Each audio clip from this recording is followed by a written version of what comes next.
से दोनों हाथों को उठाइए और पूरी ईमानदारी के साथ कहिए लब्बैक या रसूल अल्लाह। मुफ्ती अम्माद साहब क़िबला सिटी में कलकत्ता में पहली बार आए हैं, कल में कलकत्ता के पहली बार आए हैं। पूरे हिंदुस्तान में कलकत्ता के हवाले से जाना जाता हूँ। मुफ्ती साहब क़िबला जब 11वीं शरीफ के दिन जेल से बाहर आए थे, 4 मिसरा मैंने पढ़ा था, मेरे भाइयों का हुक्म उसकी तामील। मैंने कहा था जालिम दायरे में सिमट के आया है, दायरे में सिमट के आया है, हर रिवायत से कट के आया है। दुश्मने आका को खबर कर दो, शेर वापस पलट के आया है। दुश्मने आका को खबर कर दो, शेर वापस पलट के आया है। जरा मोहब्बत से दोनों हाथों को उठाइए, दोनों हाथों को मोहब्बत से हर कोई उठाए। अल्लाह उसे किसी कमीने के मोहताज न रखे जो हुजूर के नाम पर हाथ उठता हो। हम तो जान देने की बात करते हैं, तो सिर्फ हाथ उठाने की बात है हुजूर की। जरा दोनों हाथों को उठाकर लब्बैक या रसूल अल्लाह, लब्बैक या रसूल अल्लाह, लब्बैक या रसूल अल्लाह, लब्बैक या रसूल अल्लाह। सरकार मेरे दिल में मोहब्बत है आपकी, सरकार मेरे दिल पे इनायत है आपकी। सरकार आप ही की मैं पढ़ता हूँ नाते पाक, सरकार हर खुशी मेरी मिन्नत है आपकी। सरकार जान क्यों ना लुटाऊं मैं आप पर, सरकार मेरी जान अमानत है आपकी। आइए मोहब्बतों के साथ सुल्तानुल खुतबा हजरत अल्लामा मुफ्ती हम्माद रज़ा साहब क़िबला की बारगाहे अदब और बारगाहे मोहब्बत में हाजिर हूँ इन तख़य्युलात के साथ कि साहिबे हमद के अहमद की तरफ देखेंगे, साहिबे हमद के अहमद की तरफ देखेंगे, मसनदे सैयदे अमजद की तरफ देखेंगे, साहिबे हमद के अहमद की तरफ देखेंगे, मसनदे सैयदे अमजद की तरफ देखेंगे। हश्र में जब मेरे आमाल की पुरशिश होगी, हम फकत प्यारे मोहम्मद की तरफ देखेंगे। हश्र में जब मेरे आमाल की पुरशिश होगी, हम फकत प्यारे मोहम्मद की तरफ देखेंगे। या रसूल अल्लाह, आप जब अपने गुलामों में पुकारेंगे मुझे, बादशाह उठ के मेरे कद की तरफ देखेंगे। आइए मोहब्बतों के साथ पूरा मजमा दिल लगा करके इस्तकबाल करें, दोनों हाथों को उठाकर नारे तकबीर, नारे रिसालत, मसलके आला हजरत, फैजाने पंजतन कॉन्फ्रेंस, फैजाने सरकारे सुरकाही, नारे तकबीर, नारे रिसालत। मौसम का मुंह तकते रहना काम नहीं दीवानों का। जिस नाम से इस महफिल को सजाया गया है, ये नाम इतना बड़ा है कि अगर इस नाम को दरवाजे पे लिख दो तो बलाएं भाग जाया करती हैं। जब कभी वबाई मर्ज फैला करते हैं तो फिर एक शेर दरवाजे पे लिखा जाता है, ली खमसतुन उतफी बिहा हर्रल वबा इल हातिमा अल मुस्तफा वल मुर्तवा वबनाहुमा वल फातिमा। अगर पंजतन के हवाले से बात की जाए तो रातें नहीं, जिंदगानियां कम पड़ जाएंगी, लेकिन इन 5 तनों की हकीकत और अजमत बयान नहीं हो सकती है। मेरा इमाम कहता है, क्या बात रजा उस चमनिस्ताने करम की, जहरा है कली जिसमें हुसैन और हसन फूल। दूसरी जगह मेरा इमाम कहता है, तेरी नस्ले पाक में है बच्चा बच्चा नूर का, तू है ऐने नूर, तेरा सब घराना नूर का। मैं पूरी जिम्मेदारी के साथ एक बात कह दूं, लोग चिढ़ जाते हैं आला हजरत के नाम पे। एहसान आला हजरत का हमें सैयदों का एहतराम सिखाया भी आला हजरत ही ने है। ये अलग बात है कि जब तक रोटियां मैसर नहीं हो रही थी तो लोग आला हजरत करते रहे। जब टुकड़े सीधे हो गए तो कहते हैं आला हजरत की जरूरत नहीं, तो फिर हम ये कहते हैं, तेरा खाए तेरे गुलामों से उलझे है मुनकरा जब खाने गुर्राने वाले। तो आला हजरत इमाम इश्क मोहब्बत ने हमें पंजतन का एहतराम सिखाया। अगर आप पहले नाम की बात करें तो वो कहते हैं, सरवर कहूं के मालिको मौला कहूं तुझे, बागे खलील का गुले ज़ेबा कहूं तुझे, तेरे तो वस्फ़ ऐब तनाही से है बरी, हैरान हूं मेरे शाह में क्या क्या कहूं तुझे। और जब उन्हीं की अजमत अल्लामा हसन रजा बयान करते हैं तो बड़ी बात कह जाते हैं, कहते हैं फ़कत इतना सबब है इन्हें कादे बज़्म महशर का कि उनकी शान महबूबी दिखाई जाने वाली है। हम तो ये मानते हैं कि क़यामत भी उन्हीं के लिए कायम की जाएगी, इसलिए कि जो नहीं मानते थे क़यामत में उन्हें दिखाया जाएगा कि रब ने महबूब को कितनी अजमतें अता फरमाई है। इसलिए क़यामत सजाई जाएगी ताकि जो मुनकिर है उन्हें आज एहसास हो जाए मुस्तफ़ा की शान क्या है। मानेंगे वहां। फिर मेरा इमाम कहता आज ले उनकी पना, आज ले उनकी पना, आज मदद मांग उनसे, कल न मानेंगे क़यामत में अगर मान गया। मैं समझता हूं यहां पे सारे हुजूर के गुलाम बैठे, बुरा ना मानिए, मैं थोड़ा कड़वा हूं मिजाज का, मुझे हजम कर लिया, बर्दाश्त कर लिया। आजाद भाई और इनके कमेटी के लोगों ने, हर किसी को हजम भी नहीं होता, क्योंकि बात जो कड़वी लगती है मैं मुंह पे कह ही देता हूं। यहां एक बंदा बता दो जो हुजूर का गुलाम ना हो। सारे हुजूर के गुलाम है ना? बोले हैं, अगर बोल सकते तो बोले, ऐसा नहीं कलकत्ता में तो आपको बोलना बिल्कुल नाजायज है। सारे हुजूर के गुलाम है ना? सारे गुलाम है ना? बूढ़े जवान बच्चे सारे गुलाम है ना? तो फिर मैं हाथ जोड़ के कहता हूं किसी बच्चे को हकीर समझ के धक्का न देना, इसलिए कि बच्चे ने भी उसी नबी का कलमा पढ़ा है जिसका कलमा तूने और मैंने पढ़ा है। मैं नहीं जानता ये बच्चे किस नजरिए से आए और इनके दिल में क्या है, लेकिन एक बात कहूंगा यार, जवानों में मक्कारी हो सकती है, बच्चों में मक्कारी नहीं हुआ करती है। जवानों में दिखावा हो सकता है, बच्चों में दिखावा नहीं हो सकता है। याद रखिएगा, इबादत सिर्फ 5 वक्त नमाज नहीं है, इबादत सिर्फ 30-29 रोजे नहीं है, पूरी इबादत सिर्फ ज़कात में मुनहसिर नहीं है, पूरी इबादत हज फर्ज में मुनहसिर नहीं है। अगर इन सारी इबादतों को जोड़ा जाए तो सबका वक्त 1.5 महीने में मुकम्मल हो जाएगा, बहुत ज्यादा वक्त लग जाएगा। तो इसके अलावा जोड़ेंगे तो 2 महीने में ये सारी इबादतें मुकम्मल हो जाती हैं अगर वक्त जोड़ा जाए तो। बाकी के बचते हैं 10 महीने, उसमें भी तो कोई इबादत होगी, उसमें भी तो कोई नेकी होगी। तो समझे, फर्ज इबादतें 2 महीने में मुकम्मल हो जाती हैं। एक इबादत है जिसे अखलाक कहते हैं, वो जिंदगी के हर लम्हे आपके दामन के साथ जुड़ी रहती है। अगर आपके पास ये नहीं तो फिर कुछ भी नहीं। मेरी बात कान खोल के सुन लीजिएगा, अगर अखलाक तल्ख है, अगर लहजों में कड़वाहट है, अगर ख्याल में गुरूर और घमंड है, तो फिर अल्लाह इबादतें मुंह पे मार देगा। आपकी इबादतें कम रह गई आपकी मजबूरी की वजह से, और फिर साथ अखलाक की दौलत लेके आओ, अल्लाह करीम है, वो अपने करम से आपको माफ कर देगा। लेकिन याद रखें, अखलाक भी बड़ी अहम दौलत है, आज ही हमारे पास नहीं है। आज इसकी सबसे बड़ी कमी हमारे पास है। आप देखें तो सही, मैं आऊं, कुर्सी आलीशान ना हो तो मूड खराब हो जाता है, लोग उठ के खड़े ना हो तो ख्याल आता है ये उठे क्यों नहीं मेरे लिए, इन्होंने इस्तकबाल क्यों नहीं किया मेरा, इन्होंने हाथ क्यों नहीं चूमे मेरे।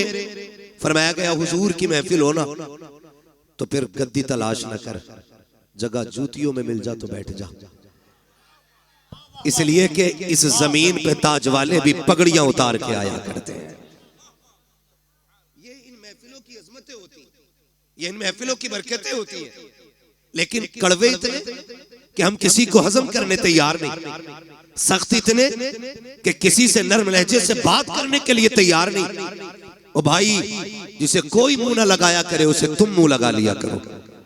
इसलिए फरमाया गया जो किसी का टूटा दिल जोड़ देगा अल्लाह उसे बेहिसाब जन्नत अता फरमा देगा। यार अच्छों से तो सब बात करते हैं ना, जिनके लहजे खूबसूरत होते हैं उन्हें तो सब सुनना चाहते हैं, जिनकी बातों में मिठास होती है उन्हें तो हर तरह बर्दाश्त किया जाता है। मजा तो तब है ना जब किसी ऐसे से बात की जाए जिससे कोई बात करने तैयार ना हो। और ये अखलाक की दौलत हमें हुजूर की चौखट से मिलती है, हुजूर की चौखट से मिलती है। एक जवान कान खोल के मेरी बात सुने, शायद मैं फ्री में जन्नत ना बांट सकूं, इसलिए कि मुझे पता है जन्नत इतनी सस्ती भी नहीं जितनी समझ रखी है। जन्नत सस्ती होती तो बिलाल कोड़े न खाते, जन्नत सस्ती होती तो करबला में 72 शहीद ना होते, जन्नत सस्ती होती तो हुजूर के चचा कलेजा निकलवाते। जन्नत मुश्किल है, तभी तो इतनी कुर्बानियां दीन के लिए दी गई हैं। कान खोल के मेरी बात सुन लेना मेरे भाई, बस ये सोच के ना सुनना आज तक मोबाइल में सुना, आज मुंह देख ले बंदा कैसा बोलता है। मैं कुछ भी नहीं, हकीकत ये है कि ये नाज ये अंदाज हमारे नहीं होते, झोली में अगर टुकड़े तुम्हारे नहीं होते, मिलती ना अगर भीख हुजूर आपके दर से, इस शान से मंगतों के गुजारे नहीं होते। सारे हुजूर के दर का सदका है, सारी हुजूर के दर की खैरात है। मैं कहने लगा हूं जरा समझे, आज कोई किसी से 2 मिनट बात करने इसलिए तैयार नहीं कि मुझे टाइम नहीं, मैं बड़ा बिजी बंदा हूं, मजबूरी हो सकती है, बीमार है आप, तकलीफ में, कोई बात नहीं, आप फ्री बैठे, लेकिन आपके पास टाइम नहीं। या ये कहते थे इसे कौन मुंह लगाई, ये तो पगला है, इससे कोई 2 मिनट बात नहीं करता, चल तुझे मदीने लेके चलूं। और मदीना शरीफ वो जमीन है जिसके बारे में मेरा इमाम कहता, हरम की जमीन और कदम रख के चलना, अरे सर का मौका है हो जाने वाले, हाँ संभल कर पांव रखना हाजियो, शहरे मदीना है, कहीं ऐसा ना हो सारा सफर बेकार हो जाए। भाई वो जमीन और अरब की जमीन, ये उलमा जानते हैं, इतनी सख्त गर्मी होती है, अरब के लोग वहां की तपती हुई दोपहरी में दीवारों से चिपक चिपक के चलते हैं ताकि सूरज से जितना बचा जा सके उतना बच जाए। इतनी सख्त गर्मी, आज एसी का दौर है, आज पंखे का दौर है, लेकिन मैं हुजूर के दौर की बात कर रहा हूं, जाहिरी दौर की, मैं उस दौर की बात कर रहा हूं जिस दौर में खड़ा होना तो बड़ी बात है, सूरज के सामने टिकना मुश्किल था। उस दौर में अचानक एक खातून आ गई, हुजूर को इशारा किया, हुजूर सहाबा की मजलिस से उठे और जाके बात करने लग गए। थोड़ी देर नहीं, बहुत देर हो गई। सहाबा कहते हम देखते रहे, कब ये जाए, कब ये बात खत्म हो, कब जाए, कब बात खत्म हो। जानते, कहते हुजूर पैर बदले बगैर उससे बात करते रहे थे, पैर बदले बगैर। आज मुझे बताइए किसकी गारंटी है जन्नती की? है कोई जो ये कहते मुझे मौत ईमान पे आएगी? है कोई जो ये कहते कब्र के सवालात से यूं निकल जाऊंगा?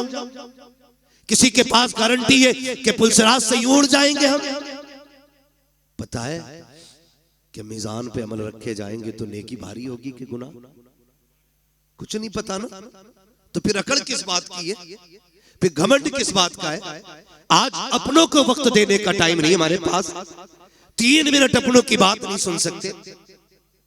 माफ कीजिएगा, ऐसे बड़े होने से कोई बड़ा होना नहीं कि आपको अपनों से मिलने के लिए नीचे उतरना पड़े।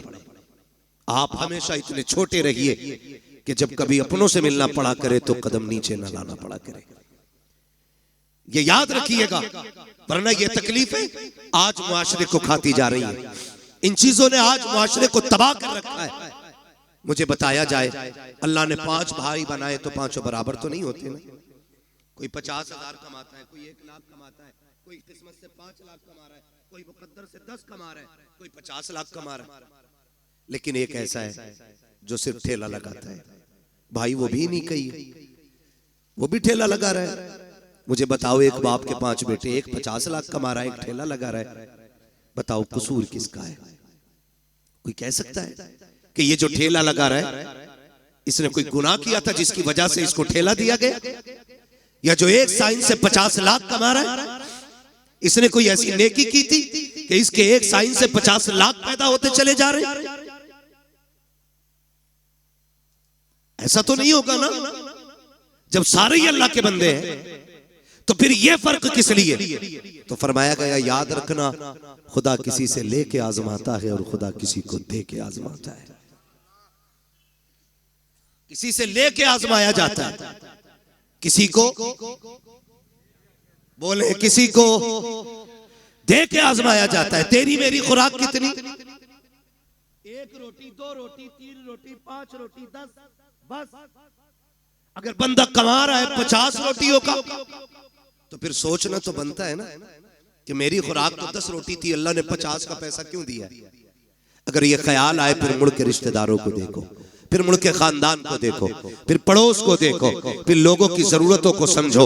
अगर तेरे दरवाजे पे कोई जरूरतमंद रहता है, कभी एक वक्त का खाना उसे भी खिला दिया करो। अगर तुम्हारे पड़ोस में कोई गरीब रहता है, कभी उसके भी काम आ जाया करो। अगर तुम्हारे पड़ोस में ऐसे लोग रहते हैं कि जिनके पास दवा के लिए पैसे ना हो, तो अपने बच्चों के बर्गर पिज्जे छोड़ करके कभी किसी गरीब को दवा भी दिलवा दिया करो। लेकिन हो क्या गया है, हम अपनी कमाई की कसरत को अपना हुनर समझते हैं, फन समझ करके उसको तिजोरी में इकट्ठा करते हैं। और तुम्हें खुदा का वास्ता, अल्लाह कादिर मुतलक है, जैसा वो देना जानता है वैसा लेना जानता है। अगर देने पे आता है चप्पर फाड़ के देता है, अगर लेने पे आता है चमड़ियां उधेड़ के ले लेता।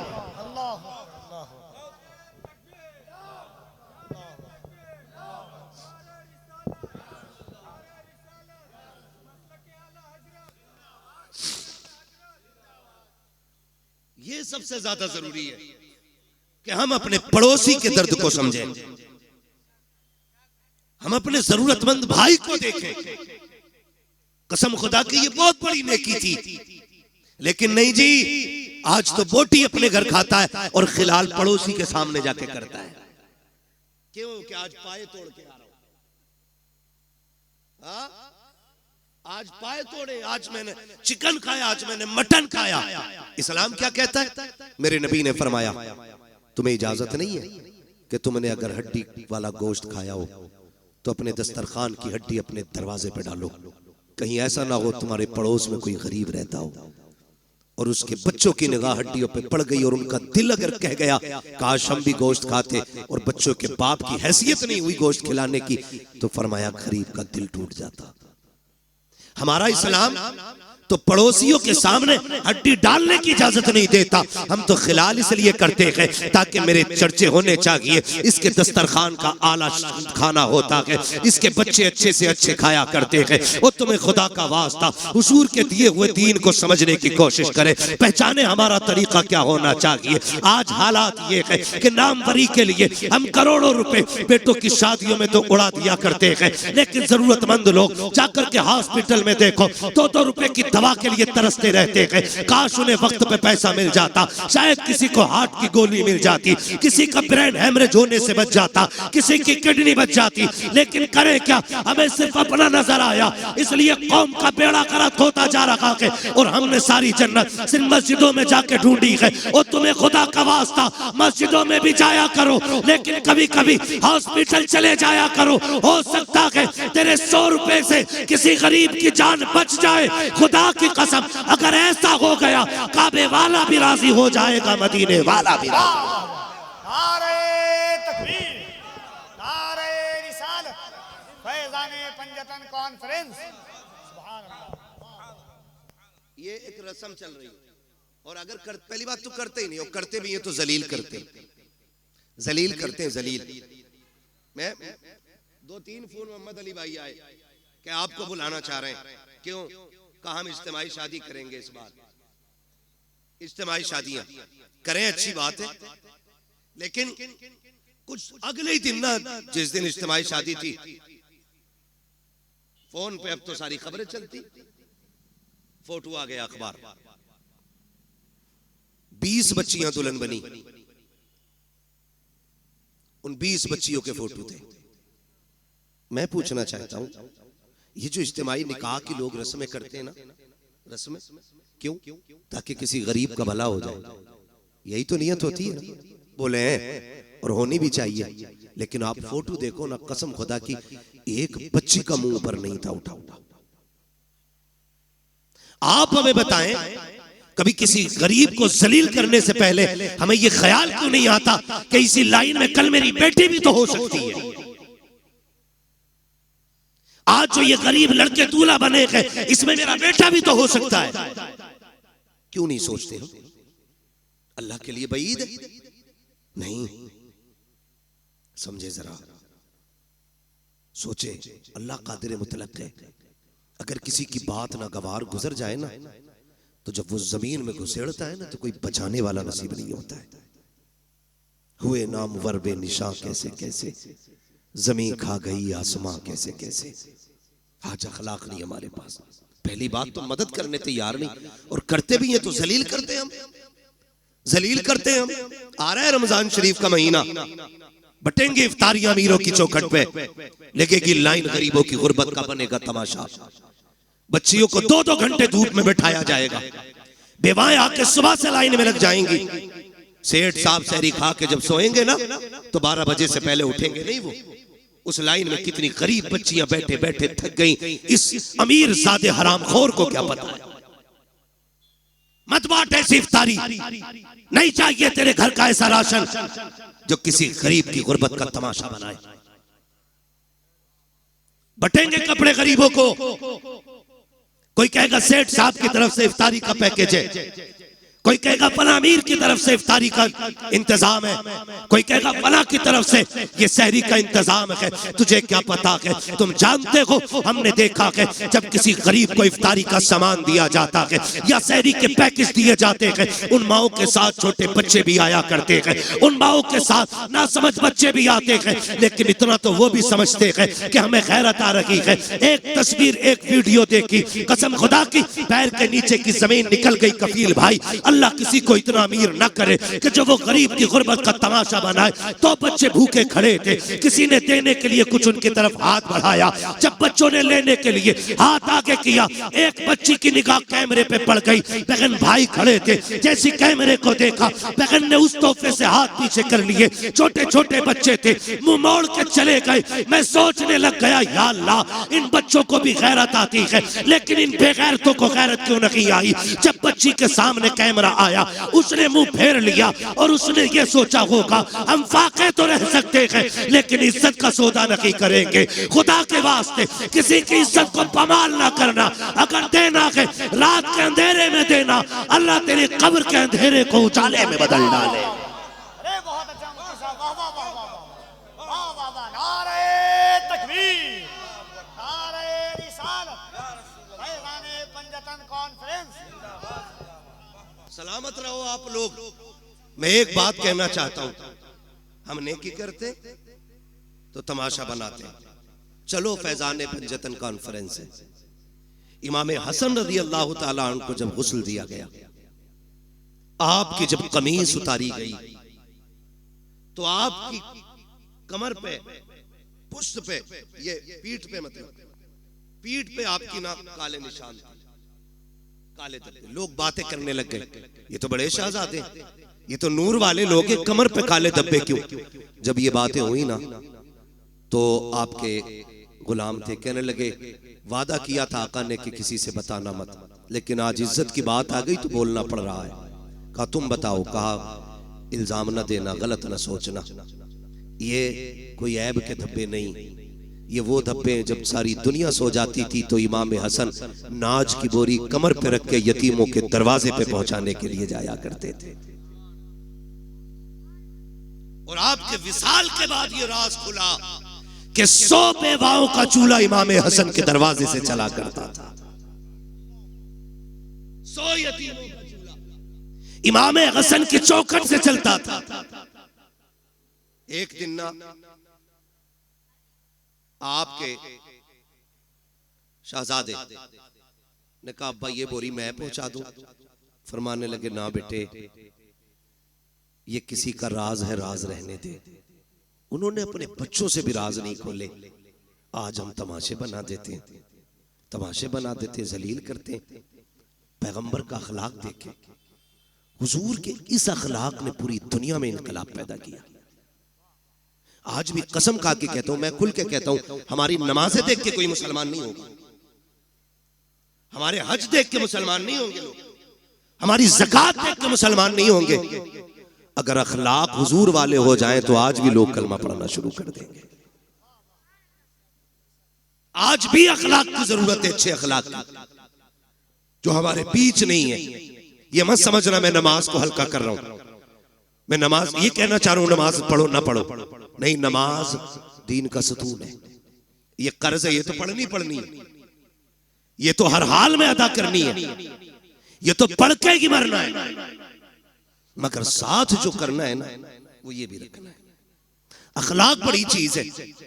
कसम खा के कहता हूं, माफ कीजिए, मैयतें होती है यहाँ, बोले डर क्यों रहे हो, कहोगे हाँ तो मर थोड़ी जाओगे। लोग मरते हैं कि नहीं? देखे जनाजे? आपने देखा होगा जब बंदा मर जाता है घर के आगे कुर्सियां पड़ती, बीच में कुर्सी यतीमों के चचा की होती है। चचा होता है तो ताऊ की होती है, बीच में कुर्सी डाल के बैठता है। लोग आते हैं ताजियत के लिए। माफ कीजिएगा बहुत कड़वा बोल रहा हूं, शायद आपके मिजाज के मुताबिक ना बोल रहा हूं, लेकिन मेरा उसूल है मैं आईना हूं, दिखाऊंगा दाग चेहरे के, जिसे खराब लगे सामने से हट जाए, मसला ही कोई नहीं। आज हमारी कंडीशन ये है, जब कोई यतीम हो जाता है तो सगा चचा यतीमों का कुर्सी डाल के बैठते हैं। इधर यतीम बेटी बैठी होती है, इधर यतीम बेटा बैठा होता है, और यूं गले में हाथ डाल के आज बैठा है, तसल्ली दे रहा है उसको, तसल्ली दे रहा है। लोग आके कहते हैं, लोग कहते हैं ये बच्चे मरने वाले के, तो बच्चे आने वालों का मुंह देखते हैं, फिर रोने लग जाते हैं। फिर चचा हाथ रख के कहता ना बाप चला गया है, चचा मौजूद है। बहुत अच्छे लगे ये वादे, बहुत अच्छे थे ये लहजे। जब कभी यतीम का माथा चूमा जा रहा था, जब कभी यतीम को सीने से लगाया जा रहा था, लेकिन किसे पता था कि ये सिर्फ दिखावा है, ये सिर्फ नामो नमूद है, आज तीजा है इसलिए चचा की करवट में यतीम बैठा है, आज 40वां है इसलिए चचा की गोद में यतीम बैठा है, ताकि रिश्तेदारों को पता चल जाए ये जो भाई है ना ये अपनों से बड़ा प्यार करता है। लेकिन 40वें के गुजरने की देर होती है, जब वही यतीम बच्चे अपने घर की भूख की शिकायत लेकर के, अपने चूल्हे की ठंडे होने की शिकायत लेके सगे चचा के दरवाजे पर आते हैं और सगे चचा से कहते हैं चचा आज 3 दिन हो गए घर में कुछ पका नहीं है, माँ दाल रोटी बनाती रखी है, आज चचा दाल भी खत्म हो गई है। पहली बार चचा दे देता है, दूसरी बार दे देता है, लेकिन जब तीसरी बार यतीम आके कहता है चचा आज 3 दिन से कुछ नहीं खाया है, फिर यही चचा कहता है कि मैं तुम्हारे लिए तो नहीं कमा रहा हूँ, कहां से लेकर के आऊं। और कई बार तो इतने जालिम होते हैं भाई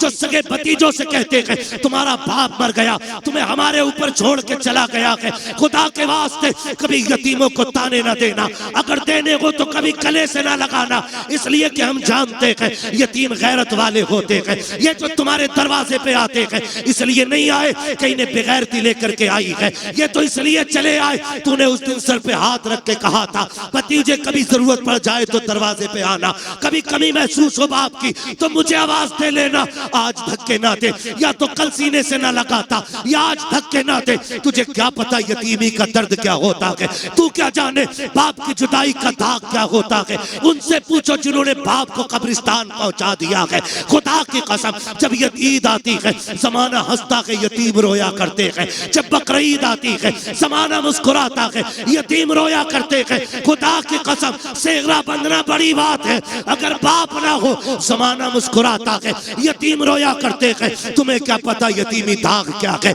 यतीमी कहते किसे है। आ तुझे कहानी बताऊं, मुस्तफा जाने रहमत का दौर है, ऐलान नबुव्वत का इब्तदाई हिस्सा है, आका करीम ने ऐलान नबुव्वत किया है, अल्लाह अकबर, इस्लाम हक्कानियत की बुनियाद पर फैल रहा है। उसी दौर में मक्के की धरती पर हाल ये था कि जहां जमीन भी पत्थर की थी, लोगों के दिल भी पत्थर के थे, कोई किसी के दर्द को समझने तैयार ना था, हालात बड़े नागुफ्ता भी ही थी। उसी दौर के अंदर एक बच्चा खुदा की कसम अपनी माँ के पास जाके कहता है अम्मी अब मैं समझदार हो गया हूँ, तू बेवा है मैं यतीम हूँ, देख तेरे बदन पे जो लिबास है ना ये इतना फट गया है अम्मी कि मुझे देखते हुए हया आती है, इस पे पैबंद लगा ले।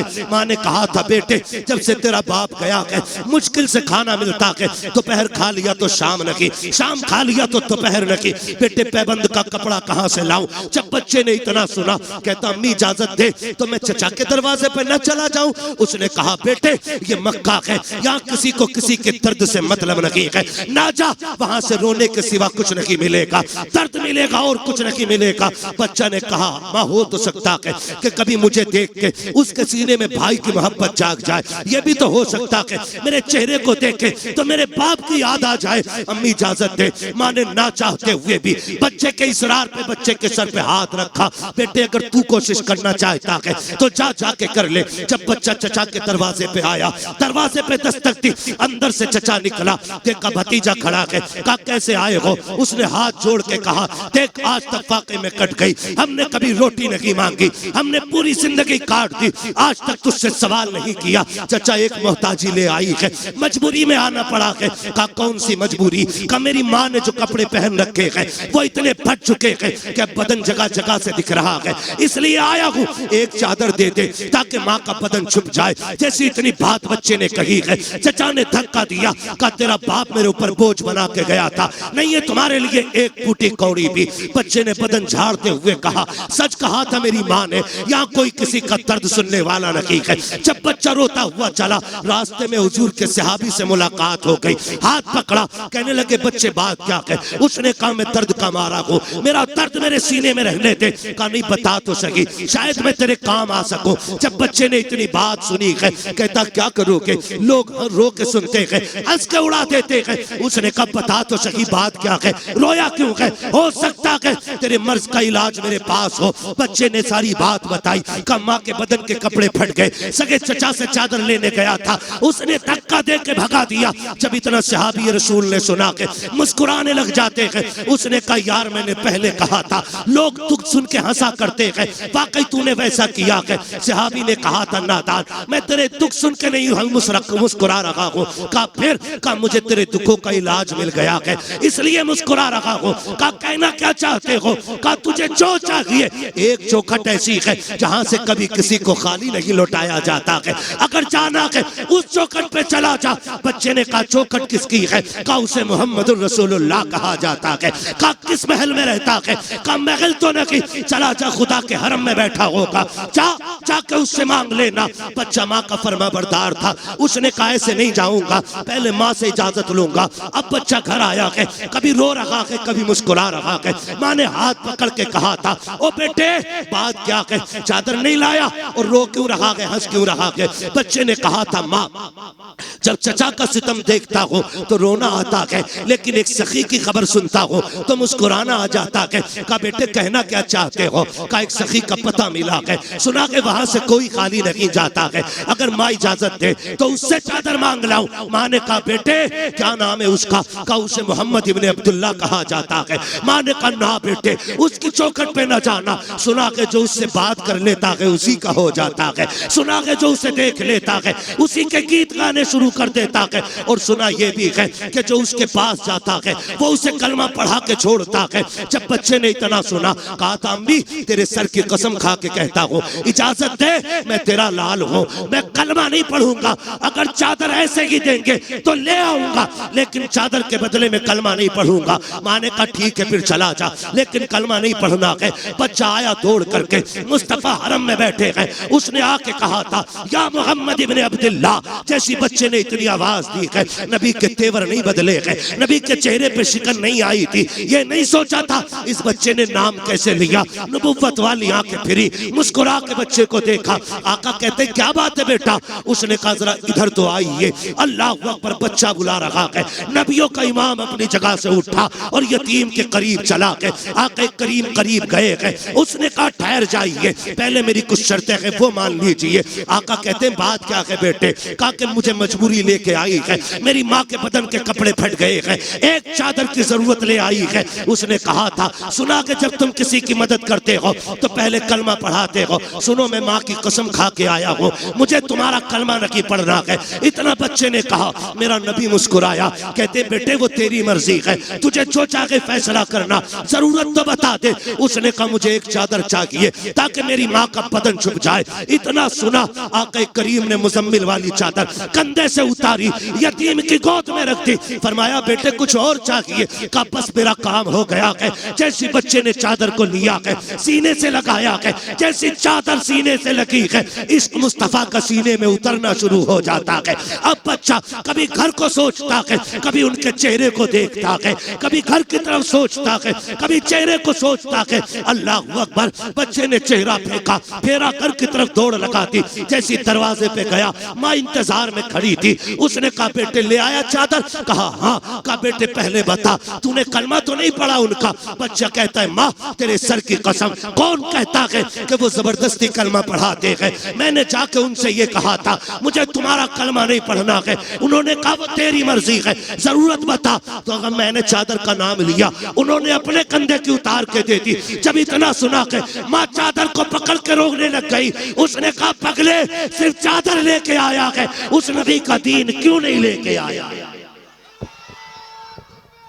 वाह वाह वाह वाह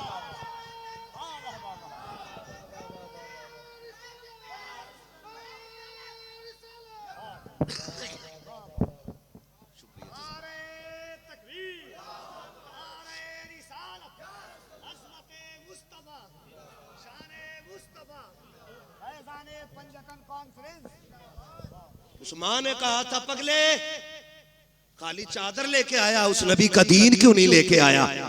माँ मैं तेरा फर्माबरदार, तूने कहा था ना कलमा नहीं पढ़ना है। उसने कहा चल उस नबी की चौखट पे लेके चल, तू नहीं मुझे भी लेके चल। और जब माँ बेटी की उंगली पकड़ के हरम की चौखट पे आई, फिर बच्चे ने आवाज दी। हुजूर ने मुड़ के फिर देखा, आका करीम ने पूछा और क्या चाहिए? बरेली से आवाज आती आता है फकीरों पे उन्हें प्यार कुछ ऐसा, खुद भीख दे और खुद कहे मंगते का भला हो। मंगता तो है, मंगता कोई शागों में दिखा दो जिसको मेरे सरकार से टुकड़ा ना मिला। आका कहते और क्या चाहिए? हाथ जोड़ लिए बेवा ने, आना आमीना के लाल आ तेरे कदमों पे जान निसार करूं। हुजूर आ गए, क्या बात है? का सिर्फ चादर न दे, अपने दामन में जगह दे दे, अपने दामन में जगह दे दे। हुजूर फरमाते ऐसी क्या जल्दी आ गई? उसने कहा जहां अपने ठुकरा देते हैं वहां तूने सीने से लगाया है, वहां तूने सीने से लगाया है। उस औरत ने कहा था महबूब अब जीना है तो तेरे कदमों में जीना है। और यार मैं कहना चाहता हूँ जब ये अखलाक हमारे लोग देखेंगे इंशाअल्लाह, कल भी दीन बढ़ रहा था फिर से बढ़ना शुरू हो जाएगा इंशाअल्लाह, मगर शर्त है अखलाक हुजूर वाले होने चाहिए। क्यों यतीम के सर पे हाथ रखा और फिर क्यों उसे धक्का दे दिया? मेरा नबी तो गैरों के सर पे हाथ रख रहा है, गैरों के सर पे हाथ रख रहा है। आता है फकीरों पे उन्हें प्यार कुछ ऐसा, खुद भीख दे और खुद कहे मंगते का भला हो।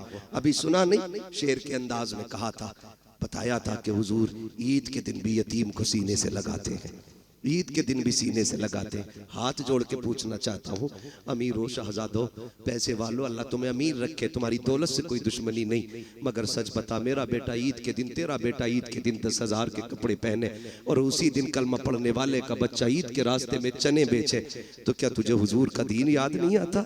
क्या इस बच्चे का हक नहीं था ये भी ईद के दिन नए कपड़े पहने?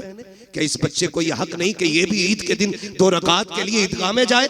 क्या ये आज भी चने बेचेगा, आज भी खिलौने बेचेगा, आज भी इसके हिस्से की खुशियां नहीं? और यार तुम्हें क्या पता है, यतीमों के सर पे हाथ रख दिया करो, खुदा की कसम अगर वो राजी हो गया हो सकता है तेरी ईद की नमाज से ज्यादा सवाब यतीम की मुस्कुराहट में दे दिया। ये भी तो हो सकता है, अजर का मालिक अल्लाह है, वो जिस अजर से चाहे राजी होकर के सवाब दे दे, उसके खजानों में कमी कमी कमी नहीं है। हुजूर यतीम को सीने से लगा रहे, अजमेर वाले को सारे ही जानते ना, अजमेर वाले बाबा को सुनाने अपनी बर्बादी के अफसाने कहा जाते, तेरा दर छोड़कर खाजा ये दीवाने कहा जाते। हमेशा भीख हमने तो इसी चौखट से पाई है, हम अपना दामन उम्मीद फैलाने कहा जाते। सारे ही जानते हैं अजमेर वाले आका को। सुने बात याद आ गई, सरकार गरीब नवाज जब छोटे थे ना, अम्मी ने नए कपड़े पहना के ईदगाह के लिए भेजा। जब निकले ना ईद की नमाज पढ़ने आए तो नए कपड़े थे, रास्ते में यतीम बच्चा खड़ा था, उसके कपड़े फटे पुराने थे, कंधे पे हाथ रखा, क्यों ना रखता, करीम इब्ने करीम है, सखी इब्ने सखी, ये नस्ल करीमों की लजपाल घराना है ना। कंधे पे हाथ रखा, यार तूने क्या औलिया बना रखा है, तूने ही नए कपड़े नहीं पहने?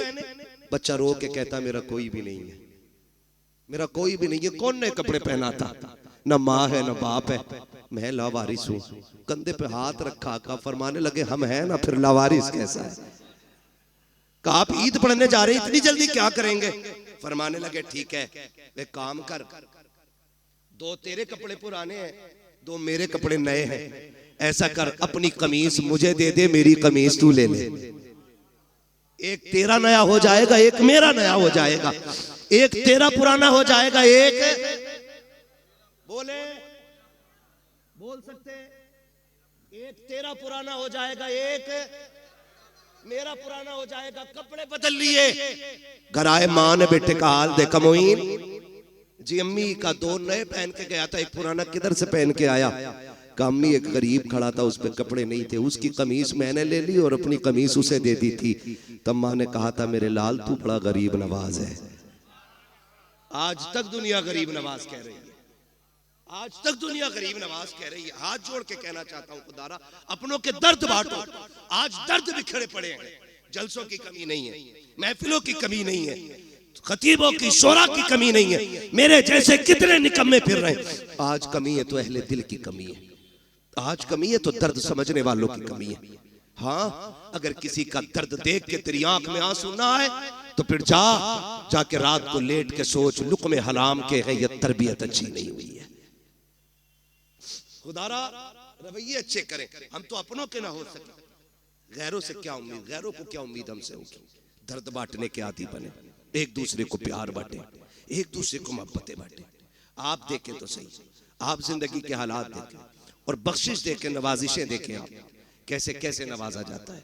बात बढ़ जाएगी क्योंकि अभी एक मुकम्मल शायर को सुनना है हमें और आपको, ठीक है ना।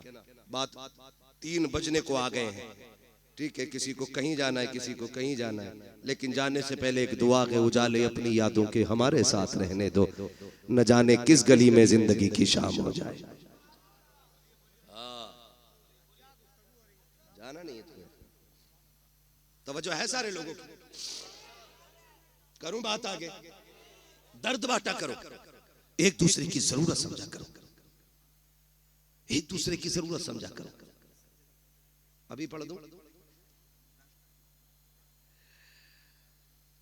ये शजरा तो आने से पहले ही फरमाइश आ गई थी। हाँ, मैसेज पहुंच जाते हैं पहले, आ रहे हो शजरा जरूर सुनाना। कभी कभी मन में आता खाली शजरा सुनाओ निकल ले, है ना। चलिए खैर, आपकी मोहब्बत है, मैं बात पूरी करने लगा हूं। कहते हैं जरा या रसूल अल्लाह। जितने थक गए हैं वो आहिस्ता से, और जो अभी नहीं थके वो कहते हैं जोर से या रसूल अल्लाह। माशाल्लाह कोई थका ही नहीं है, कोई थका ही नहीं। अल्लाह आपको सलामत रखे। आप देखें हालात हुजूर से जब कोई कहता ना मैं यतीम हूं, तो हुजूर सर पे हाथ रख के उसके रोने लग जाते थे। साहबा ने पूछा हुजूर यतीम के साथ आप ये प्यार करते हैं और रोने लग जाते हैं? फरमाते हैं जब किसी यतीम को देखता हूं ना मुझे अपना दौर याद आ जाता है। इसलिए आपसे मेरी गुजारिश है, अल्लाह तौफीक दे, अपने रिस्क में यतीमों का हिस्सा रखिएगा, अपने हिस्से में, अपने रिस्क में बेवाओं का हिस्सा रखिए, और अल्लाह के नाम पे तिजारत कीजिए। कसम खा के कहता हूं, कलकत्ता के समंदर की मछली भी आपको उतना नफा नहीं देगी जितना रब के नाम पे की गई गरीब से तिजारत आपको नफा दे जाएगी। ये याद रखिएगा। लोग समझ नहीं पाते इन पे इतने पैसे क्यों आ रहे हैं, इन पे इतने क्यों आ रहे हैं। ये तो देखिए लगा किधर रहा है, कोई तो अमल होगा ना। पूछ कभी तन्हाई में आकर के क्या करते हो जी, तो कोई ना कोई ऐसा अमल इन लोगों का जरूर मिलेगा जो पता चलेगा कि वो अल्लाह से तिजारत करके बैठे हैं। खुदा आपको सलामत रखे। ये नस्ल करीमों की लजपाल घराना है। हुजूर ने सबसे प्यार किया। सहाबा फरमाते औरत आ गई, सारे लोग उसको पागल कहते थे। बहुत देर तक हुजूर से बात करती रही। जब वो चली गई तो सहाबा ने कहा हुजूर आपका वक्त बड़ा कीमती है और आप एक पागल औरत से इतनी देर तक बात करते रहे। मेरे नबी ने मुस्कुरा के कहा दुनिया उसे पागल समझ कर ठुकराती है, क्या मैं भी उसे मुंह न लगाऊं? आका फरमाते हैं जिसे कोई सीने नहीं लगाता उसे आमिना का लाल सीने से लगाने के लिए आया है। ये अखलाक पैदा करें, ये दिलों में गुंजाइश पैदा करें, अपनों के लिए जगह बनाएं। और खैर रह गई हुजूर की बात, हमसे उनकी बराबरी तो नहीं हो सकती। उनकी नकल करने की कोशिश करें।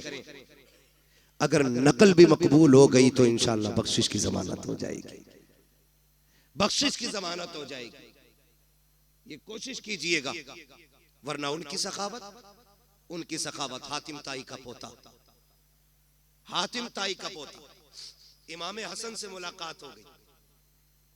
हातिम ताई के पोते चेहरा देख के कहने लगा, पहली मुलाकात थी, उसने पूछा यार ये किसी बादशाह का बेटा है क्या? कहा क्यों? कहा चेहरा बता रहा कि जैसे महलों में पला है। किसी ने कहा नहीं, ये बादशाह का नहीं, नबी की बेटी खातून जन्नत फातिमा जहरा का बेटा है। उसने जब इतना सुना कि हुजूर का नवासा है, वो आया करीब और कंधे पे आके हाथ रखा, कहने लगा मुझे पहचाना? अब ये कितने बेनियाज लोग हैं। कहने लगे तुझे पहचानने से मतलब भी क्या, हम क्यों पहचाने? उसने कहा मैं हातिम ताई का पोता। तो आपने फरमाया होगा। कहने लगे आप अपना तारुफ कराएं। फरमाने लगे हमें तारुफ की जरूरत नहीं, हमें कायनात का जर्रा जर्रा जानता है। वो और चिढ़ गया। उसने कहा अच्छा ये बताओ, तुम्हारे दादा बड़े थे कि मेरे दादा बड़े थे? तो आप फरमाते तेरे दादा को कौन जानता है, मेरे नाना के चर्चे तो अर्शों पे हुआ करते हैं। चुप हुआ। उसने फिर सोचा अगली बात क्या कहूं। उसने जो अगली बात इमाम हसन से कही ना, कहने लगा अच्छा ये बताइए क्या आप जानते मेरे दादा की सखावत के किस्से कितने मशहूर हैं? फरमाने लगे कितने मशहूर हैं? उसने कहा दुनिया जानती है, मेरे दादा के महल के 7 दरवाजे थे। कितने बोले? 7 दरवाजे। कहा फिर? का सखी इतने बड़े थे कि अगर फकीर आता पहले दरवाजे पे आता, वहां से भी भीख दे दी जाती, फिर वही फकीर दूसरे दरवाजे पे आता। का इतना सखी था मेरा दादा कि धक्का नहीं देता, भीख देता था। का फिर वही फकीर तीसरे दरवाजे पे आता, का फिर धक्का नहीं मिलता, भीख मिलती। का एक एक करके 7 दरवाजों पे जाता था, भीख दी जाती थी। का मेरा दादा इतना सखी था, 7 दरवाजों से भीख देता था। मेरा इमाम मुस्कुरा के कहता ये भी कोई सखावत है? उसने कहा कहना क्या चाहते हो? कहा कि सुन, तेरे दादा के महल के 7 दरवाजे और एक फकीर पहले दरवाजे पे मांगता, फिर दूसरे पे, फिर तीसरे पे। फरमाने लगे दूसरे पे तभी जाता था ना जब पहले से जरूरत पूरी नहीं होती थी। ये भी कोई सखावत है कि दूसरे दरवाजे पे तब गया जब पहले से जरूरत पूरी नहीं हुई? और कब कंजूस इतना बड़ा था तेरा दादा कि दूसरे से भी भला पूरा नहीं हुआ, फिर वो तीसरे पे आया, का तीसरे से भी जरूरत पूरी नहीं हुई। का हद तो ये है कि दरवाजे खत्म हो जाते थे, जरूरत खत्म नहीं होती थी। का ये तेरा दादा है और एक मेरा नाना है, 7 दरवाजे नहीं, एक चौखट है और एक चौखट से जिसे एक बार दे देता है उसकी पुश्तों को कभी मांगने की जरूरत नहीं पड़ती।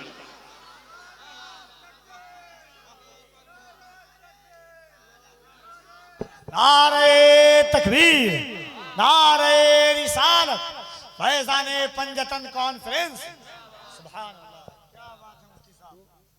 कौन देता है देने को मुंह चाहिए, देने वाला है सच्चा, देने वाला है सच्चा हमारा नबी।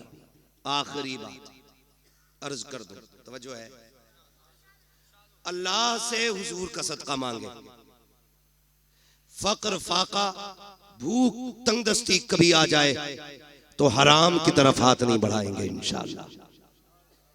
सारे वादा करें इंशाअल्लाह कभी हराम की तरफ हाथ नहीं बढ़ाएंगे। फाका कर लेना, फाका कर लेना। फाका करना ऐब नहीं है, हराम का एक दाना खाना भी ऐब होता है। जिस तरह गलत दवा डालने से फसल तबाह हो जाती है, उसी तरह गलत रोजी खिलाने से नस्ल तबाह हो जाती है। इसलिए कभी हराम नहीं खाना। हलाल की बरकत ही अलग होती है। हलाल के लुक्मे खाने वालों की नस्लें कभी फरीद बनती हैं, कभी निजाम बनती हैं, कभी बख्तियार काकी बनती हैं, कभी साबिर कलियरी बनती हैं, कभी अहमद रजा बनती है, कभी मुस्तफा रजा बनती है। हाँ, ये हलाल खाने वालों की नस्लों की बरकत है। जो हलाल खाते हैं ये उनके लुकमों की अल्लाह ने बरकतें रखी हैं। और यहाँ तो सारी सरकारें सुरकाही के मानने वाले लोग बैठे है ना। सरकारें सुरकाही कहीं तशरीफ लेकर के गए, सफर करते थे, तांगे से घोड़े से गए, उतरे और किसी मुरीद ने घोड़ा लिया, कहीं बांध दिया। अब हजरत की तो मेहमान नवाजी चली रही थी, किसी ने सोचा लाओ हजरत के घोड़े को भी चारा डाल दे। तो वही पास के खेत से ना कुछ काटा और डाल दिया। थोड़ी देर बाद हजरत को खबर पहुंची, घोड़ा बीमार हो गया। आप आए, देखा, कहने लगे बताओ बांधा किसने था? यहाँ किसने बांधा था ला करके? हुजूर फला ने बांधा था। कहा इसे खिलाया क्या था? कहा हुजूर इसे चारा डाला था। चारा कहां से लाए थे? कहा खेत से काटा था। कहा पूछा था मालिक से? कहा नहीं। फरमाते हैं बस मेरे घोड़े को कोई बीमारी नहीं लगी है। कहते हैं पूरी जिंदगी ना मैंने हराम का खाया है ना मेरे घोड़े ने हराम का खाया है। कहते हैं ये जो बीमारी समझ रहे हो ना, ये बीमारी उस हराम हरियाली की है जो बिना इजाजत तुमने मेरे घोड़े को खिला डाला। ओ भाई विलायत ऐसे ही नहीं मिला करती है, लुक़मे हलाल के होते हैं तब अल्लाह का कुर्ब नसीब हुआ करता है। करेंगे इंशाअल्लाह कोशिश, है ना, करेंगे इंशाअल्लाह। हलाल खाएंगे, हलाल कमाएंगे। रज़ाक कौन है? सारे बोलो कौन? रोजी कौन देता है? अल्लाह। जिसे ना मिलती है हुजूर का वसीला दे के मांगे, इतनी मिलेगी कि नस्लों का गुजारा हो जाएगा। हाँ, आला हजरत ने सिखाया वही रब है जिसने तुझको हमतन करम बनाया, हमें भीख मांगने को तेरा आस्था बताया। तुझे हमद है खुदाया, तुझे हमद है खुदाया। वो कवारी पाके मरियम व नफख्तु फीह का दम है अजब निशान आजम, मगर आमिना का जाया वही सबसे अफजल आया, वही सबसे अफजल आया। तुझे हमद है खुदाया, तुझे हमद है खुदाया। यही बोले सिदरा वाले, ये चमने जहां के थाले, सभी मैंने छान डाले, तेरे पाए का न पाया। तुझे यक ने यक बनाया, तुझे यक ने यक बनाया। तुझे हमद है खुदाया, तुझे हमद है खुदाया। मांगेंगे अल्लाह से हलाल रोजी की तौफीक इंशाअल्लाह। हाँ, बस फरमाइश रह गई है मेरे भाई की, हुजूर का शजरा पढ़ना है, ठीक है ना। मैंने 3 बज गए, ज्यादा मेरी भी तबीयत थोड़ी खासी ठीक नहीं है ना। 1 घंटा मैंने जो फर्ज है ना खतीब का वो मैंने अदा कर दिया, ठीक है। उसके बाद ऊपर को तो फिर उसकी तरफ से इनाम होता है, 15 बोल दे, 20 मिनट एक्स्ट्रा बोल दे, ठीक है ना। खुदा आपको सलामत रखे। ये हमारे बड़े जिम्मेदार लोग हैं। ये वो लोग हैं कि जो बिना किसी लालच में हुजूर की महफिल में आए बैठे हैं। और इन्हीं के साथ साथ आप भी वो लोग हैं जो सिर्फ इसलिए आए बैठे हैं। हर एक दिल की तमन्ना होगी, सुना के आप हर आशिक के घर तशरीफ लाते हैं, मेरे घर में भी हो जाए चरागा। हाँ, आपने पंजतन के नाम से महफिल सजाई है। इस मोहब्बत का तज़किरा मैं क्या करूँ, बस इतना समझे। मेरे हुजूर ने फरमाया था लोगों अली से प्यार करना, मेरे अली की आल से प्यार करना। हुजूर क्यों? फरमाया मेरे अली की मोहब्बत तुम्हें कब्र में भी काम आएगी, हश्र में भी काम आएगी, फुलसिरात में भी काम आएगी और मीज़ान में भी काम आएगी। ये मेरे हुजूर ने खुद फरमाया। तो ये पंजतन मैंने नाम लिए, और ये कितना बड़ा नाम है जिस नाम को लो तो सिर्फ सर नहीं दिल भी झुक जाया करते हैं। सैयदा तय्यबा ताहिरा आबिदा जाहिदा नकिया तकिया राकिया साजिदा जाहिदा सैयदा खातून जन्नत सैयदा फातिमा ज़हरा रज़ी अल्लाह ताला अन्हा है। ये भी एक बहुत बड़ा नाम इस पंजतन में शामिल है। अलग अलग अगर बात करूं तो अब फिर 1 घंटा और चाहिए। अभी मैंने सिर्फ हुजूर पे बात की है, और हुजूर के भी करम पे बात नहीं की है, सिर्फ हुजूर की अखलाक की एक झलक की मैंने आपके सामने बात की है। हाँ, मेरा महबूब सर से लेके पैर तक अखलाक का मरकज बन के आया है, मरकज बन के आया है। एक एक बात पे महीने नहीं सालों गुजर जाएंगे। आखिर में यही कहना पड़ेगा जिंदगी खत्म हुई और कलम सूख गए, तेरे औसाफ का एक बाप भी पूरा ना हुआ। हाँ, मेरे जैसे 1400 साल से कितने आए और आकर के चले गए और आके जाते रहेंगे, लेकिन हुजूर के जिक्र का हक कमा हक को अदा नहीं हो सकता है। मेरी पूरी तकरीर ये थी कि हमें हुजूर के अखलाक का एक पल ये लेना है कि हमें इंशाअल्लाह गरीब यतीमों की दिखावे के लिए नहीं, रब की रजा के लिए मदद करेंगे इंशाअल्लाह। हाँ, वरना बड़े बेगैरत होते, एक खजूर 3 लोग, एक केला 5 लोग। फोटो मैंने देखा बरेली शरीफ में, खानका के अंदर का मसला था, तो सुभानी मियाँ के यहाँ बैठे हुए थे, मुझे बात याद आ गई। कोई बात थी तो अखबार वाले आए हुए थे, जैसे ही फोटो खींचने की बारी आई ना, तो लोगों ने ये नहीं देखा कि सज्जादा नशीन बैठे हुए, फोटो के चक्कर में उनके ऊपर चढ़ गए। उन्होंने गुस्से में कहा, सालिमो इतना लालच फोटो खिंचवाने का है? फिर कहने लगे ये कौम इतनी जालिम हो गई है, फोटो के चक्कर में अगर आला हजरत पे भी चलना पड़े तो ये चढ़ के फोटो खिंचवा ले। ये शोहरतों की भूख है जो किसी गरीब की गुर्बत का तमाशा बना देती है। मुट्ठी बंद करके दे, तेरा क्या जाता है? और जो तू दे रहा है माँ के पेट से लेके तो पैदा नहीं हुआ, ये दिया किसने? बोले सारे, किसने दिया? अल्लाह ने दिया। कभी यतीम देखा करो तो ये सोच के सर पे हाथ फेर दिया करो, शुक्र है अल्लाह ने मेरे बच्चों के सर पे उसके बाप का साया रखा है। ये भी तो हो सकता था उसका बाप जिंदा होता और तेरे बच्चे यतीम होके गलियों में टहल रहे होते। करम है, उसने साया बना रखा है। दुआएं मांगा करो, अल्लाह बच्चों के सर पे बाप का साया रखना, वरना मुश्किल हो जाती है जिंदगी। ये दुनिया इतनी जालिम है, सच कहता हूं यार, ये उस वक्त तक यतीम को रोटी नहीं देती जब तक उससे जूते साफ नहीं करा लेती। ये बेवा के बदन पे उस वक्त तक कपड़ा नहीं डालती जब तक उसके कपड़े नहीं उतरवा लेती।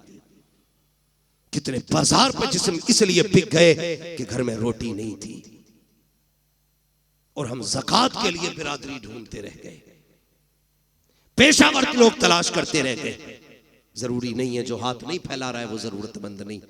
कभी पड़ोस के खामोशी से भी समझ ले, रमजान में अगर पड़ोस में चूल्हे का धुआं ना उठे तो एक बार पूछ लेना, क्या बात है आज इफ्तारी में चूल्हा नहीं जला, आज कुकर की सीटी की आवाज ना आई। अगर वो चुप हो जाए तो समझ लेना आज चूल्हा खाली रह गया है। फिर अपने घर का सारा खाना उठा, रब ने तुझे इस्तिताअत दी है तो उस भूखे के बच्चों को जाके खिला।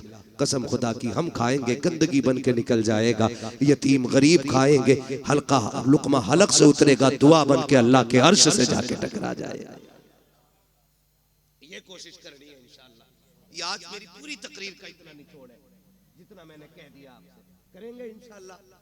और रोजी भी खाएंगे तो हलाल खाएंगे इंशाअल्लाह। उम्मीद है यहाँ जितने बैठे हैं हलाल वाले बैठे होंगे, इसलिए कि हुजूर की महफिल में हराम खाने वाले नहीं आया करते हैं। यही उम्मीद की जाए ना। अब ठीक है, जिन्हें शजरा सुनना जरा बोल दे सुभान अल्लाह। इतनी जोर से कहने पे तो मैं नमाज जनाजा नहीं पढ़ाऊंगा। आप तो शजरे की बात कर रहे हो। ऑपरेटर साहब ईमानदारी से अब इसकी आवाज बढ़ा दो, है ना, वरना हमारी आवाज इतनी घट जाएगी कि मौलवी कम हो जाएगा। बोले जरा। इधर वाले लोग ये ना समझे आप बाहर बैठे, आप भी हुजूर की महफिल में बैठे, आप भी हुजूर की महफिल में बैठे, आप भी बोले जरा सुभान अल्लाह।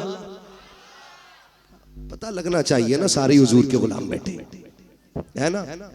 तो आजाद भाई तो पता नहीं किधर होंगे, लेकिन मसला कोई नहीं है। मुझे पता है उसको छुट्टी ना मिली जिसने सबक याद किया। वो कहा था मकतब इश्क का अंदाज निराला देखा, उसको छुट्टी ना मिली जिसने सबक याद किया। ठीक है ना, उल्टा ही हो जाता। अक्सर जो है ना दावत करने वाला बांटने वाला भूखा रह जाता है, कभी साके कभी फाके, कभी अकेला ही बैठा रह जाता है और कभी सारी बांटने में खत्म हो जाती है। तो जिम्मेदारी बड़ी चीज होती है, बड़ी चीज होती है। अल्लाह इन्हें सलामत रखे। इस जलसे की उम्र कोई इशा से लेके फजर तक नहीं है, जब से तारीख मुकर्रर होती है तभी से जलसे का आगाज हो जाया करता है। दुआ करें अल्लाह इन लोगों को सलामत रखे। इन्हीं लोगों के जरिए मुझे आप तक ये बात कहने का मौका मिल गया है, वरना न बुलाया होता ना मुझे आपसे ये बात करने का मौका मिलता। ये भी तो हो सकता है इस महफिल में कोई इतना अच्छा बैठा हो जिस पर नजर पड़ जाए तो अल्लाह मुझे बख्श दे। क्या पता कौन इस बड़ी महफिल में एक जन्नती बैठा हो। कोई तो आया होगा ना।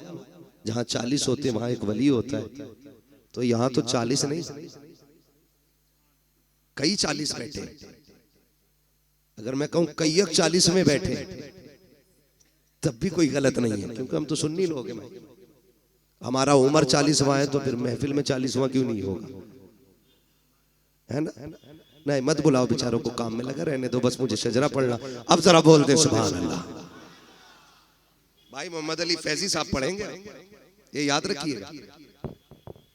तो इतनी भी बचा के ना रखो कि सारी फैजी साहब को आवाज दे दो, कुछ हमारे कहने पे भी निकाल लो, जरा आप बोल दे सुभान अल्लाह। अच्छा ये चालाकी तो नहीं है कि पिंडाल से अलग बैठो, कहीं सुभान अल्लाह ना कहना पड़ जाए। इन्हें कैमरे को देख के ऐसी फीलिंग आ रही है जैसे कि हम किसी कॉन्फ्रेंस में आए हैं और देश के मुद्दे पे अहम बात करनी है। मैंने पहले ही कहा था इन्हें साइड में रखा करो, कसम से ये इतनी बड़ी दीवार बन जाती है कि महफिल की सारी रौनक ही खत्म हो जाती है। ये साइड में रहनी चाहिए, आइंदा कभी सामने ना होना, वरना फिर बीच में उठवाया जाएगा तो फिर अच्छे नहीं लगोगे। उनकी तरह तुम्हें भी बोरिया लेके टहलना पड़े, ठीक है ना? बोल सकते तो बोले सुभान अल्लाह और जोर से।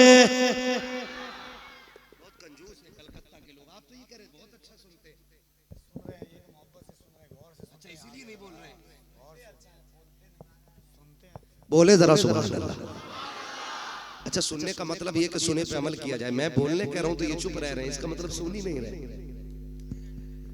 दिल से सुन रहे, कानों से सुनिए। बोले जरा सुभान अल्लाह। आदम के बेटे शीश, मेरा हाथ का इशारा हो तो समझ जाना मौलवी सांस लेना चाह रहा है। उस सांस के चक्कर में तुम्हें सुभान अल्लाह की सीधी बात है जी। तुम सुभान अल्लाह कहोगे मुझे सांस लेने का मौका मिल जाएगा, उसी की आड़ में हम सांस ले लेंगे, अल्लाह राजी होगा, आपको नेकी मिलेंगी। और जब आपको मिलेंगी वो इतना करीम है फिर अपना भी ना काम हो ही जाएगा। साथ ना छोड़िए, मैं नमाज जनाजा नहीं पढ़ा रहा हूँ कि तकबीर पूरी करके रुकूंगा, मैं शजरा पढ़ रहा हूँ। जहां आप छोड़ देंगे वहां से मैं छोड़ दूंगा। ये बिल्ले वाले बता रहे हैं कि शायद यही कमेटी वाले बैठे हैं, है ना? आज पंजतन महफिल वाले लोग हैं, इंशाअल्लाह क़यामत में पंजतन से प्यार करने वाले कह के उठाए जाएंगे, है ना? बोले जरा सुभान अल्लाह। आदम के बेटे शीश, पीछे वालों घर से खा के भी आए हो या खाली लंगर के सहारे आए हो? भूख लग रही है तो मशवरा मानना, घर से खा के भी आया करो ताकि सुभान अल्लाह कहने की ताकत बनी रहा करे, है ना? अब जो खा के आए सिर्फ वही बोले सुभान अल्लाह। आदम के बेटे शीश, शीश के बेटे यानस, यानस के बेटे कैनान, कैनान के बेटे मेलाइल, मेलाइल के बेटे ब्यारत, ब्यारत के बेटे इदरीस, इदरीस के बेटे मुतवशिक, मुतवशिक के बेटे लबकनेक नाम, लबकनेक नाम के बेटे नूह, नूह के बेटे साम, साम के बेटे जुला, जुलात के बेटे शालिक, शालिक के बेटे आबिर, आबिर के बेटे दाता, दाता के बेटे रावा, रावा के बेटे सारू, सारू के बेटे नाखुर, नाखुर के बेटे तारिक, तारिक के बेटे इब्राहिम खलीलुल्लाह, इब्राहिम खलीलुल्लाह के बेटे इस्माइल ज़बीहुल्लाह, इस्माइल ज़बीहुल्लाह के बेटे कैदार, कैदार के बेटे अवाम, अवाम के बेटे हमल, हमल के बेटे साबित, साबित के बेटे सलमान, सलमान के बेटे रईसा, रईसा के बेटे इलियासा, इलियासा के बेटे औद, औद के बेटे हव्वा, हव्वा के बेटे अदनान, अदनान के बेटे मोहित, मोहित के बेटे नदार, नदार के बेटे मुदिर, मुदिर के बेटे इलियास, इलियास के बेटे मुदरिका, मुदरिका के बेटे खदीमा, खदीमा के बेटे किनाना, किनाना के बेटे नदर, नदर के बेटे मालिक, मालिक के बेटे फार, फार के बेटे गालिब, गालिब के बेटे लुई, लुई के बेटे काब, काब के बेटे मुर्रा,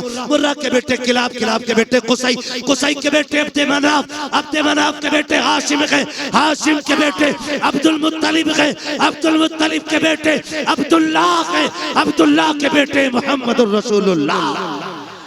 सुभान नारे तकबीर, नारे रिसालत, अज़मते मुस्तफा, खानदाने मुस्तफा, नस्ले मुस्तफा, नारे हैदरी, फैज़ाने पंजतन कॉन्फ्रेंस। बस जो हुए गलत उनको माफ फरमाए रब्बे कायनात। जिंदगी ने दिया साथ, फिर होगी मुलाकात, चमन रहा फूल खिलेंगे, जिंदगी रही फिर मिलेंगे, मुसाफिर हैं हम भी, मुसाफिर हो तुम भी, किसी मोड़ पर फिर मुलाकात होगी।